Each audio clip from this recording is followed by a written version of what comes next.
people don't drink as much soda when the weather's warm, but then again, don't they sell water too? Yeah, absolutely. Look, these are about stories when you need a story as opposed to about underlying reality, right? So obviously, the street has fairly thin volumes in the summer, being hot, people are away from the desk. Bad news can ramify a little bit more dramatically than it might in a busier time of year when more hands are on deck. And so you need a story to push back on the negativity. And when nothing else kind of works, you talk about the weather or various ethereal patterns that are clearly just there to be talked about because they're not your fault.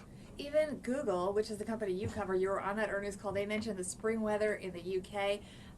There was a lot of other stuff going on there. Yeah, absolutely. Look, Google had a good quarter, less good than people expected, better than last year, less than people thought. And they had to come up with a story. In a sort of weaker, less particularly profound moment, we heard some basically shamalama ding dong about spring weather in the United Kingdom. If Google's really is going to be earnings dependent on the spring weather patterns in the UK, given what we all know about weather in London, I think we should all be nervous. And Microsoft, they did not pre-announce, and yet they came out with some pretty dramatic numbers that were pretty upsetting to the market. The stock's having a terrible day.